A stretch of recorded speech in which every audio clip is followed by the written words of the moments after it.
आज जन्माष्टमी के शुभ अवसर पर आप सभी श्रोताओं को भगवान श्री कृष्ण के तमाम पहलुओं से रूबरू करवाते हैं। चलिए बताते हैं आपको भगवान श्री कृष्ण के उन तमाम रहस्य के बारे में जिन्हें आप शायद नहीं जानते होंगे। आप देख रहे हैं देवलोक चैनल। दरअसल जन्माष्टमी का त्यौहार भगवान श्री कृष्ण के जन्म के अवसर पर मनाते हैं। पुराण के अनुसार भगवान विष्णु ने धरती को पाप मुक्त करने के लिए भाद्रपद माह की कृष्ण पक्ष की अष्टमी को मध्य रात्रि में रोहिणी नक्षत्र में श्री कृष्ण के अवतार के रूप में जन्म लिया था। भगवान श्री कृष्ण विष्णु के संपूर्ण अवतार थे। श्री कृष्ण एक ओर सर्वश्रेष्ठ धनुर्धर थे तो दूसरी ओर द्वंद्व युद्ध और मल्ल युद्ध में भी बेहद पारंगत थे। इसके अलावा श्री कृष्ण के पास कई अस्त्र और शस्त्र भी थे जिनको वे बेहद निपुणता के साथ चलाते थे। भगवान श्री कृष्ण के धनुष का नाम सारंग था, उनकी तलवार का नाम नंदक था। भगवान श्री कृष्ण के पास एक गदा भी था जिसका नाम कौमुदकी था। उनके शंख का नाम पांचजन्य था जो गुलाबी रंग का था। श्री कृष्ण के पास एक रथ भी था जिसका नाम जैत्र था। जैत्र के अलावा श्री कृष्ण कभी कभी अपने दूसरे रथ गरुड़ ध्वज पर भी सवारी करते थे। दोनों रथों के सारथी का नाम दारुक था। भगवान श्री कृष्ण के अश्वों के नाम शैव्य, सुग्रीव, मेघपुष्प और बलाहक थे। भगवान श्री कृष्ण और भगवान शिव के बीच में एक बार युद्ध भी हो चुका है और इस युद्ध को जीवाणु युद्ध भी कहा जाता है क्योंकि श्री कृष्ण ने असम में बाणासुर और भगवान शिव के युद्ध के समय महेश्वर ज्वर के विरुद्ध वैष्णव ज्वर का प्रयोग किया था और इसीलिए इसे विश्व का प्रथम जीवाणु युद्ध भी कहा जाता है।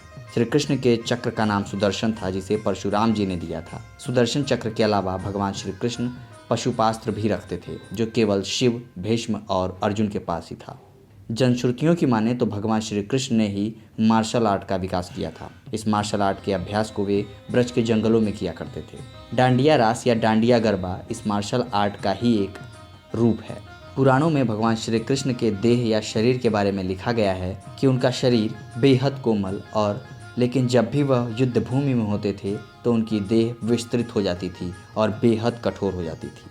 माना जाता है ऐसा इसलिए हो जाता था क्योंकि वह योग और कलारीपट्टू विद्या में निपुण थे। दरअसल कलारीपट्टू ही वह योग विद्या है जिसे आज के युग में, आधुनिक युग में मार्शल आर्ट के नाम से जानते हैं। भगवान श्री कृष्ण के त्वचा के रंग के बारे में भी बेहद कहानियाँ हैं।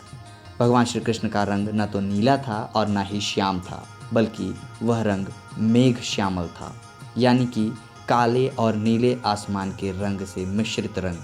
भगवान श्री कृष्ण के शरीर से हमेशा एक मादक गंध निकलती थी जिसे अष्टगंध भी कहते हैं। यह गंध गोपिका चंदन और रातरानी के गंध से मेल खाती है। भगवान श्री कृष्ण के जन्म के समय जेल में उनके स्थान पर बदली गई यशोदा पुत्री का नाम एकानशा था, जिनकी पूजा आज विंध्यवासिनी देवी के रूप में एक शक्तिपीठ के रूप में की जाती है। भगवान श्री कृष्ण जब धरती पर रहे वे आजीवन एक युवा, एक जवान की भांति रहे। भगवान श्री कृष्ण का जन्म मथुरा में हुआ था। उनका बचपन गोकुल, वृंदावन, नंदगांव, बरसाना जैसे जगहों पर बीता। बाद में द्वारिका को वे अपना निवास स्थान चुनकर वहीं रहने लगे और अंत में सोमनाथ के पास स्थित प्रभास क्षेत्र में उन्होंने अपना शरीर त्याग दिया। मान्यता यह है कि एक बहेलिये के विष युक्त बाण के लग जाने की वजह से भगवान श्री कृष्ण ने अपना शरीर त्यागा, लेकिन पौराणिक मान्यताओं के अनुसार वह बहेलिया कोई और नहीं बल्कि बाली का अवतार था जो त्रेता युग में भगवान श्री राम के हाथों मारा गया था और इस कारण भगवान श्री राम को बाली की पत्नी ने श्राप दिया था कि अगले जन्म में मेरे पति के ही हाथों आपकी मृत्यु होगी। इस प्रकार भगवान श्री कृष्ण की मृत्यु जरा नामक बहेलिये से हुई जो कोई और नहीं बल्कि बाली का अवतार था।